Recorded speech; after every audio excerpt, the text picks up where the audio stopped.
Welcome back, Endgame community. I'm Pierre, he's Chris. We're here to go over the top 12 running backs. This time we're going to look at current ADP early, even before draft season, to tell you, are we in or are we out based on where these guys are being drafted? Now remember, we already gave you our top 12 rankings at running back. You can check that video out when you're done here. But right now, let's start with number one. That is Jonathan Taylor, the clear 1.1 for a lot of people. So let me ask you, Chris, are you in or are you out on him? I'm in. I mean, it's Jonathan Taylor. He checks all the boxes. He was the RB1 last year. Yeah, I'm in. All right. Well, here's the thing. It doesn't mean that it has to be your number one pick. You could go elsewhere, but are we in on whether he should be the number one guy? Look, there's nobody with a higher floor. There's really no justifiable reason to put somebody else over him. I think I am in right now too, and I'll tell you what, when I have the number one pick, that's where I'm going so far in my best ball drafts. All right, and number two clearly has been CMC. Obviously a lot of risk there. We know what that is, but nobody has more upside. Are you in or are you out this year? I'm in with like some nervousness, right? Because on the one hand, we know CMC, league breaking upside, RB1 upside, huge floor, huge ceiling. But on the other side, we've barely seen this guy be able to stay on the field the last 2 years. So I still think you have to take a chance on him just again, because if he can play all 17, or if he can at least be healthy down the stretch, he can literally win your league for you. So I'm in, just a little nervous about it, but I'm in.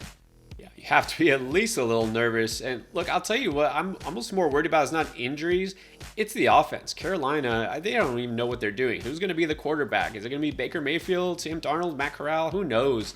And I think Ben McAdoo is running the show there now as far as being the OC, and Matt Rule, I don't think is going to make it through the year. But still, it's going to be an offense that runs through him. I think you have to take the plunge. You have to take the risk there, because there's risk with all these guys we're going to talk about. So I'm in, but with a lot of hesitation and nervousness as well. All right, and number three seems like a pretty safe pick. We got Austin Ekeler, one of your guys. But are you in on him as the number 3 running back? I hate to say it, but I'm out. There's just a lot of red flags to me. I feel like we're drafting Ekeler pretty much at his ceiling. This is a guy who had 20 touchdowns last year, was second only to James Conner in terms of how many touchdowns he scored per touch. The year before, it took him significantly more touches to score a touchdown. I think he falls somewhere more in the middle this year. I think we see serious touchdown regression. I still like him, but as an RB3, I feel like that's his ceiling. I'm out. A little surprising to me you say that, but I get it. Look, my problem is there's really nobody else I'd put over him except for one guy, which we'll get to. But I really think that in the middle of the first round, I'm fine with Ekeler. He's on a great offense. We know he's a pass-catching running back. He'll be the guy at the goal line. Yeah, he might not be as high of a score as last year, but look, if they had drafted somebody besides Isaiah Spiller, who I'm not crazy about, I might be a little more worried. It's going to be all Austin Ekeler pretty much, so I'm still in. All right, let's go to number 4 now. Got to talk about Derrick Henry. Oh man, we know what the upside is, but we know the risk too. We saw it both last year. So how are you feeling about Henry number 4? Nah, I'm out. I'm out every time. Like, entering his age 28 season, which for running backs is pretty much the end, almost. His efficiency dropped last year. People don't want to admit it because he still got tons of volume and he still scored tons of touchdowns. But his efficiency really dropped from previous years. And we saw that he's not invincible like everybody thought. He got hurt. So I'm out on Derrick Henry. Again, I think, I can't imagine him handling the workload he needs to be a top 4 option and staying on the field for all 17. So I'm out. Not surprised you said that. And look, here's the thing. I get it, but what I would say is the same thing I said with CMC, with Derrick Henry. He has league-winning upside. We've seen him completely dominate all running backs and fantasy, right? He's been there, he's done that. They're still just going to run him into the ground, right? That offense, if anything, they need him more this year. Look at what they did. They got rid of A.J. Brown. They got a lame duck quarterback. Derrick Henry is still going to touch the ball like 30 times a game. And so talk about injury concerns. Half the guys we're going to talk about on this list have serious or at least semi-serious injury concerns throughout their history. So I don't think that we can take that as kind of the defining factor. So I'm still in based on where he's going. He's going number 1 overall. No, I would be out, but you almost could get a discount on him. So I'm still in. All right, I know you're in, and I think we can just save some time here. Najee Harris, do you feel pretty good about him this year? Yeah, way in. This is as close as you can get to a value in the first round. Way in. Yeah, I have a lot, maybe too much. Najee Harris in my underdog best ball drafts, so completely 100% in. All right, now what about Dalvin Cook, one of those guys with injury past that we've talked about? I'm also out here. I don't see Dalvin Cook putting up a top 6 season this year unless he scores a ton of touchdowns. Kind of like Derrick Henry, we saw Dalvin Cook lose efficiency last year. He lost 3 carries per game. His receptions per game went down last year. He's entering his age 27 season, which is on the downside of his career. I think we see him, lose more touches. I don't think this team is going to be as run heavy, as run focused as it's been. So I think this is still too high for Dalvin Cook. I'm out. I've always been a Dalvin Cook supporter and fan, but I have to be out too. And you really mentioned this earlier in different videos. And, that offense might be a little different. Now we have a new head coach coming in, a little less conservative. And Cook, like I said, he might be wearing down, might not be the workhorse that has led him to be so valuable. So I'm kind of out based on his draft price. All right, now in the back half, let's talk about RB7, and that is Joe Mixon. How do you feel about Mixon, in or out? I'm in on Mixon this year. He's entering age 26 season, so still kind of like at the end of his prime here, his peak, in a great offense. They improve that offensive line. We know he'll have chances to score touchdowns. He gets enough work in the passing game. I'm in on Joe Mixon. Look, you want guys in great offenses who are going to get the vast majority of touches? That's Joe Mixon. There's really no reason to doubt him anymore. Last year, he proved a lot of doubters wrong, so I'm in too. All right, now, what about DeAndre Swift? Definitely going to be an interesting name all offseason. Has been disappointing for the last couple of years, but is this year it all comes together? I don't know, but I'm in on him because he does check a lot of the boxes that we're looking for, right? Entering age 23 season, has 300 touch upside. We know he's got massive pass catching upside. Jared Goff loves to dump it off to the running backs. The only question marks here is, of course, durability and potentially touchdown upside. But, like you said, a lot of these running backs have durability issues. So I'm betting on DeAndre Swift this year. I'm in. I could be wrong, but I just can't. I can't get myself to buy in for Swift. He's one of those guys I think will always just kind of be on the edge of breaking out and never do it. He's just tantalizing. The talent is there. That's not the question, but he just doesn't seem durable. We've heard even called out by running back coach Deuce Staley saying maybe he needs to learn how to play through pain and maybe a little bit of softness there. I'm not saying that. I'm just reporting what I've heard. And you know what? This offense did have some weapons added to the wide receiver quite a bit.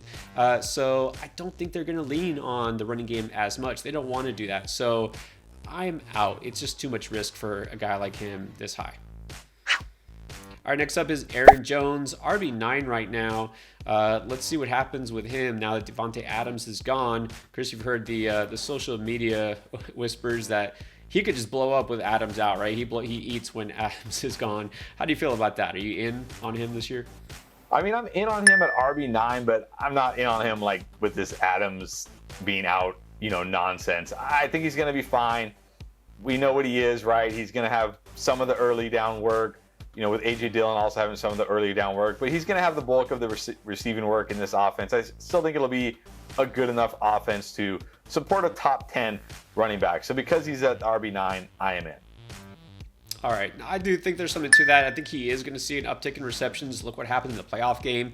He's going to get a lot of dump offs because you're going to look around, or Aaron Rodgers is going to look around. He's not going to see Devontae Adams, right? And I think he's going to give Jones enough work to be a viable RB1 candidate in full PPR leagues. All right, and now let's go to Alvin Kamara. Now, as of right now, we have no idea if he's going to get suspended. It would seem very likely he will be, but look, you got to draft him at where he's going. Right now, RB10, in or out?